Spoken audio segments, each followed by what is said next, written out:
Hello and welcome to another episode of TRT World, a special program where we highlight the efforts of international search and rescue teams present here in Turkiye. Right now we are at the Operations and Command Center of USAID, located here in Adıyaman, Turkiye, which is one of the worst affected areas. We're going to show you this place and also speak to USAID officials. Here I have with me Frank Infante. Frank, thank you very much for giving us this opportunity one more time. It's really good to see you again. I was wondering if you can give a tour to our audience first, to where we are, what is it all about? So if you can take us on a walk. Sure.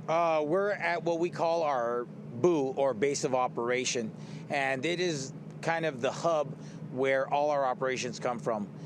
And from here, we launch and we provide the life-saving mission that the local government would like us to do, whether it's search and rescue, structure assessment, coordination. All those things start from here, and I can give you a tour of the base and the different components of what makes up our base of operation. I see a lot of tents here, so if you can take us to some of the tents. Let's start on this one over here. Okay. As you can see, we are jointly working with the United Nations USAR Coordination Cell. A big part of these type of large-scale disasters is coordination of our international resources, and that's where they come in. We're not only doing a sector, which is usually a city or a part of a city, sector coordination cell, which we are leading right now with the local government assisting where they need it, but the larger coordination cell is here, based in our base of operations, to have better communication and have more effective use of our resources we have. Why don't we come in and we can talk to some of the people in here. Come on in. Thank you. Hey, hi there. Hi, these are the members of the USAR Coordination Cell, and then I'll let one of them, my colleague Chip Gamble, introduce them and have some people to speak to. Sure, thank you very much. Hey, Gamble. Hello, sir. About this place. Well, this is the USAR Coordination Cell. This is where the coordination for all of the sectors in the affected area happens. This is our team leader, Solveig, and this is our link to the international humanitarian community, our UNDAC, through the UN, Haruka, and we have Frisi, Svava, and Lali, and together we're working collectively to help coordinate all of the teams in the field, but you might want to talk to Solveig about any more specific questions. Just a bigger overview. Absolutely. Yeah. Hey, Solveig. So what more can you tell us about the operations that you're conducting here? Well, we've been here in Turkey basically since day one or day two, and so we've been contacting all the teams and setting up a coordination mechanism. We've set up 10 what we call sectors in different cities and locations, and we work with them, and then they work with the teams, and everybody works with AFAD to make sure that we have a strong link between the international and the national coordination structure, and it's been going really well. All right, thank you very much. So, Frank, this is just one of many tents that you have here, so why don't we go and explore the other ones as well? Yeah, you are starting from the brain of the international operation, and then we're going to take it back down to just our team's base of operation and the different tents on how we are able to be more effective. All right, let's take a walk. Thank you very much once again. Thank you. So a big part of it, operations is connectivity, whether it's communication, Wi-Fi. A lot of that comes from our satellites. So a big thing here, the yellow tape, is to make sure that we stay away because it's dangerous. We also have our BGANs, and we have our Wi-Fi all set up to get that communication. As you probably know, is one of the most critical pieces in disasters, to communicate with each other, with local government, national government, and our international partners. So we'll start right now with our one of our biggest assets in the initial phases, in the search phase, which is our Canines. Yes. So our Canines are a large part of it.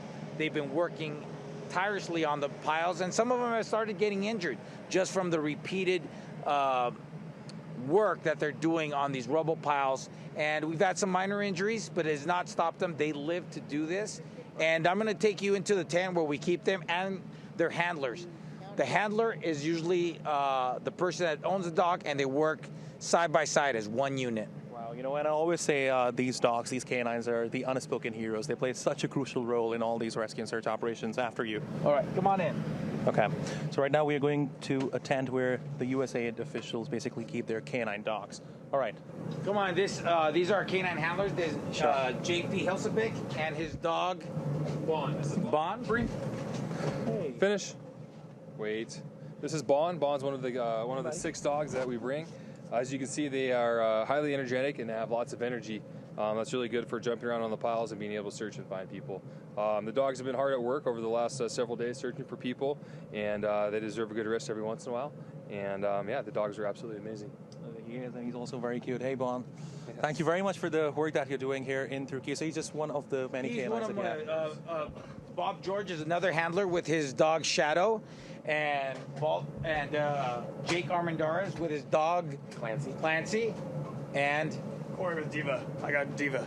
Wow. Diva? Yes.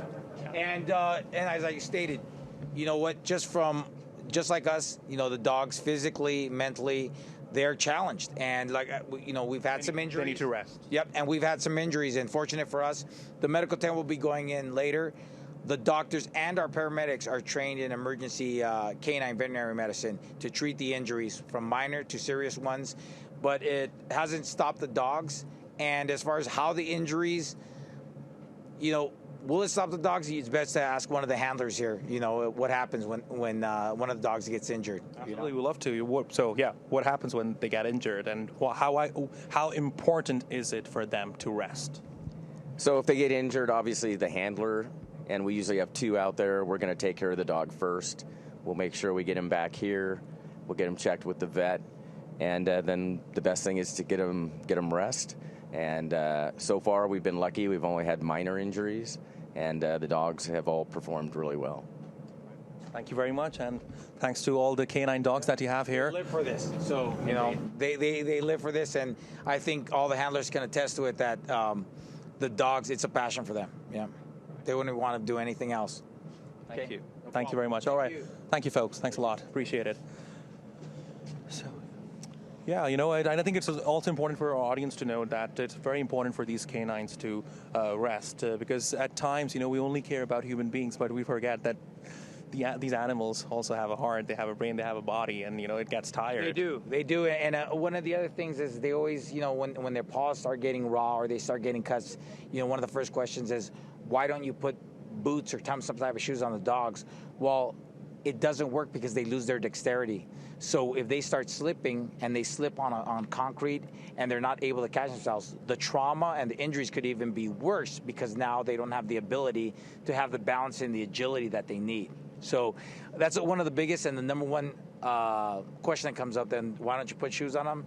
That's the reason why. All right. Okay. So what more are you going to show us here at this place? We're going to show you another critical piece of the life-saving mission out in the city, but also that we bring for us for our own personal health is our medical tent.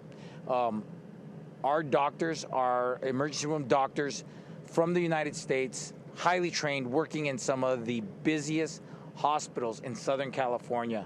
So you can just imagine the type of the various injuries that they see in an emergency room throughout, whether it's major trauma to major critical issues.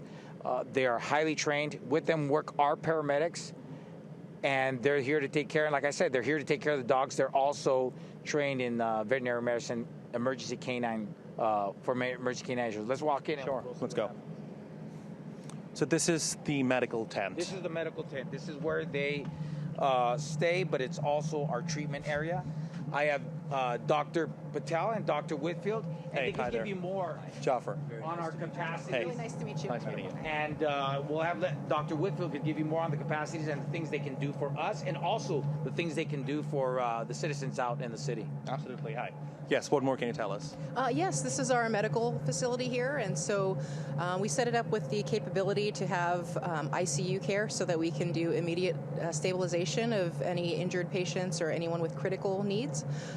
We take care of everyone on our team, and in addition, we could have the potential to take care of anyone that required our services. Thank you very much. And Dr. Pradale, I have a question for you. How challenging is it for you to operate in such an environment? Because right now you're not in a hospital, this is a tent. Yeah, this is extremely challenging for us. This is not our normal environment, but as part of our processes, we actually train on a very regular basis. We're a highly motivated group of people, and because we're aware this is not our usual environment, we train just that much harder to become familiar with this environment. Thank you very much, and thank you very much for the work that you do back in California, also here as well. Thanks a lot, really appreciate it. Thank you. Right, all right, let's take a walk outside now. Yep. So it's such a big, the first thing that crosses my mind right now is that this is a huge place, it's a pretty big operation. It is. So as you can see, we have tents, we have heat, we need facilities to use the restroom, and we need lighting, electricity. We wouldn't be able to even accomplish any of the missions that the local government would want us to do without having the support, and the support that is the logistical support.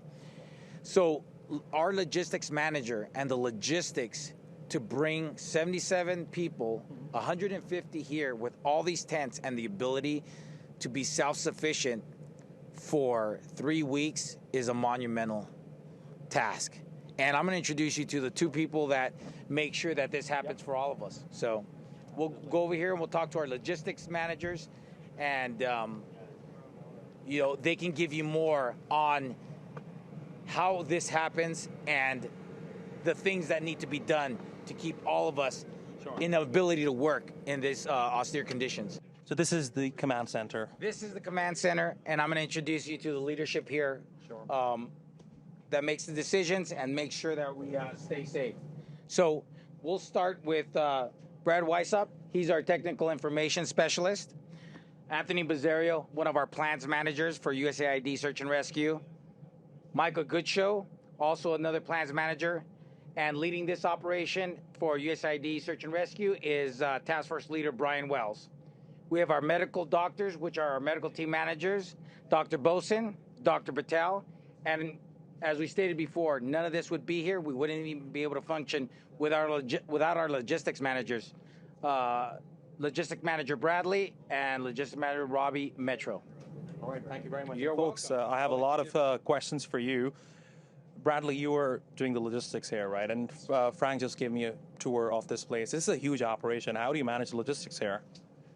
Well, it's a joint base of operations with USA 2, USA 1, DART, the Disaster Assistance Group from USAID, and the UCC as well. So it's a cooperative effort, and the goal, we have a robust system here, but the goal is really to provide for rescue. So everything that we have is to provide comfort and warmth for our rescuers to come in, recover, and then get back out and provide for rescue. And what are some of the biggest challenges when it comes to logistics here? Well, basically getting 65,000 pounds of equipment halfway across the world is the biggest challenge. Then once we get here, we'll be able to get teams out to do search and rescue, as well as keep people here to give them all the needs that they have. So being able to get an entire, basically, city set up within about 10 hours for everybody to come back to is a huge operation. And then providing all the comfort needs and then the food and water as the mission goes on has been quite an operation. Thank you. And now I want to talk about the rescue operations that you are conducting here. I see this screen right behind me. If someone can explain what this screen is all about. Sure. We actually have a couple different dashboards that we're looking at here. And here's a damage assessment survey across the city of Adıyaman right here. So you can kind of see the light color here are minor damage buildings, with the purple being the most damaged. So you can see right through the city center where we have the most impact. And that helps guide some of our search and rescue missions by figuring out where the most impact is. Okay, thank you very much. Sure. Now I'm going to ask the planning expert, how do you plan these operations? That's like the most basic question I have for you. Well, we manage our personnel and break them up into units that are appropriate for the specific mission that we're asked to do by the locals that are in this area. So we divide up the missions from a central point that gives us certain missions, and then we go out, we do assessments that you saw on the map previously, And then based on the assessments, we determine the severity of the most viable life positions in the city. And then we focus our attention there, and we start attacking those areas that are most viable. And then we give that data back to the INSAROG cell, the UCC, and they distribute that to other teams if there's more need than just what our team can handle. And this might be difficult to tell, but if you can give us an estimate, how long does it take you to plan an operation? So we really don't have a lot of time to plan an operation, because once we get, usually comes by email to us, we already have teams that are pre-designated to go out. And with the training they've already had from the past, they all have a basic idea of what we're going to be doing when we're here already, so that we get them started up, they go out, and they look at the site, they assess with dogs and sounding equipment, and seeing what they have available as far as help around, as far as heavy equipment, cranes, all these other things. And from that point, they decide how they're going to attack it, and they start working the problems that they have on the site, and whether they're going to get a recovery or a live rescue. They just keep working until they get to a point where they feel like it's not going to be a viable victim or anything like that. With dogs, the dogs will smell. They're live scent dogs, so they run the dogs, and the dogs will, if they hit, they continue to work. Once they stop hitting, we call it, or once they stop getting the live scent, then usually the guys will stop working at that point and move on to the next assignment. So that's how it basically works. Quite a complicated process. Would you like to add anything? No, sir. It's just a continuing process that evolves, and we're here to serve the local, jurisdiction and the people of Turkey. And the U.S. government sent us here to do the best we can for the most amount of people. So. Right, and I'm sure the locals here are grateful to all of you for what you're doing here. I want to move forward. Very gracious. So the people of Turkey have been wonderful to us. Thank you. I want to move to the decision-making process. I have been in Adıyaman for the past 4 days, and what I have noticed, almost every building in this city is either totally or partially damaged. This is what I have seen. Now, I'm assuming there might be people trapped under the rubble in almost all those damaged buildings. How do you decide which building to go to? Probably what they mentioned a little bit, but a lot of it has to do with people on scene. People on scene trying to get their loved ones. Maybe they were already speaking with their loved ones who may have been trapped, or working to get their loved ones, and they just couldn't get past maybe some steel or some other concrete, and then we would come in and be able to use our tools. But we need to know where those loved ones are. And so we would find people who perhaps are on a pile or on a building that has been collapsed, and start working with them to say, hey, what do you have? Do you consider there's somebody in the building? Yes, my loved one is in the building, and we would work with them to get information, find out where they might be, and then, as I said, run the dogs, run our listening devices and our cameras. But as you mentioned, there's a lot of buildings that are down, so just to drive around and pick a building might end up being a lot of work for very little reward. So we are looking for those opportunistic places where people are working to get them out. So we need to know where the people are by the locals who are working on those piles. As I understand, it's a very, very tough decision-making process, isn't it? Oh, absolutely. Absolutely. As you said, there's thousands of buildings that are down, so it's not an easy process to be able to just go in and start on a building. We need to have some sort of intel that there's somebody there. All right. Thank you very much. Now I want to talk about the health component here, which is perhaps one of the most important one. Dr. Patel, I would like to begin with you. We have been hearing about miracles happen throughout Turkiye after this earthquake struck the country. Now, correct me if I'm wrong, ideally, it's highly unlikely for anyone to survive beyond 72 hours without food and water, right? So what factors contribute to producing a miracle? What is your navigation through this? Yeah, this is sort of a multifactorial decision that goes into the outcome. The human body can survive sometimes up to 7 days without any food, but to survive 7 days without water is almost scientifically miraculous.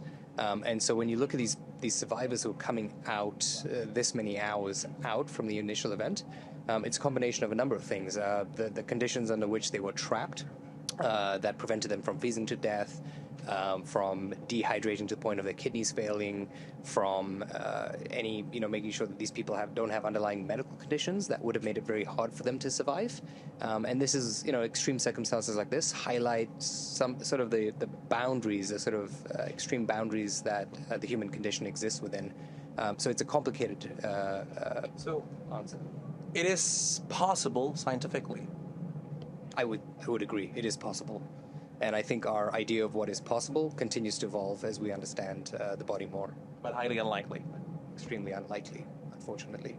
All right. Well, we are hoping for more and more miracles to happen throughout Turkey. And I think it also gives a lot of hope to the people of this country and even, the international folks that are here to help in rescue and search efforts. And I have another question about mental health, because I think that is perhaps one of the most important topics, not just for our audience here at TRT World, but for you folks here. Because, see, I have received messages from my own friends and family. They have been telling me that the pictures that they are seeing on television these days are heartbreaking, and certainly that has taken a toll on their mental health. But rescue workers here are the people who actually establish the first contact with those people who are trapped under the rubble. So, Doctor, if they come to you with a complaint about their mental health, what do you tell them? Well, thank you for asking this question, because mental health of our team members is so important to us. And we come here with a strong purpose to help as many people as possible. But obviously, our team witnesses a lot of tragedy, as everyone is with this event. As medical team managers and as part of the medical team, it is our goal to maintain both the physical and mental health of our team. And we do that through multiple ways. First of all, we have eyes on our team every single day to check on them. We encourage mental health practices, including healthy sleep, as much as we can, as well as mindfulness practices, and connecting them with their support system, like their family, making sure they don't lose those support systems. And in addition, we have a very strong peer support group here through our task force, and it's important to have peers as well as the medical team checking in on each other, the team members checking in on each other and making sure each other are okay. And I know Mike left. Mike is one of our... This is an active operation center. So he had to go, but Mike is one of our peer support folks, and we have multiple here to help each other get through this. Since I'm lucky enough to have two doctors standing in front of me, I want to ask you this question on behalf of my audience. What we are seeing over the past 2 weeks on television is certainly heartbreaking, and I'm sure it has taken a toll on their mental health as well. As doctors, what would be your advice to them? I think the most important thing, in these tragedies is to connect with the people that help support you, right? We need to come together and get each other through this. To come together and get each other through this. Thank you very much, all of you, for giving us this opportunity. I think there's another big component that we need to talk about. Sure. Is, our structure specialist. Absolutely. This is Svensson. Missions in the past, when we've had disasters like this, we've assisted the local government in rebuilding the infrastructure, checking the building assessments, and I think he's going to give you some good information on the other capacities and other humanitarian efforts that we can do as USAID Search and Rescue. Absolutely. Thank you very much, and thanks for doing that. Hey, I'm good. Thank you very much. So tell us more. So there's 7 of us that are structure specialists that are part of the team. So we come with initial mission to help keep the team safe if you're going in a collapsed structure, designing shoring, or helping the team assess the dangers. But as the mission evolves toward a humanitarian mission, in the past we've also had the opportunity, because right now shelter on the street is one of the biggest needs. You see people, there's a lot of food and there's a lot of water. And that's something that I've noticed as well. There are people who are huddling on the streets. Right. And so the question of whether it's safe to go back inside their houses or when it should be safe, or people may want to get some belongings and go back out. So we did a little bit of that today, talking to people on the streets. And I know there's a lot of Turkish engineers that are part of that. But we have that capacity, and we're just here to help however we can. So if that's one of the ways we could help, we'd love to do it. All right. Cool. Thank you very much. And thank you very much once again to all of you for giving us this opportunity. And that's all for now. For this episode. We'll be back with you with another episode very soon.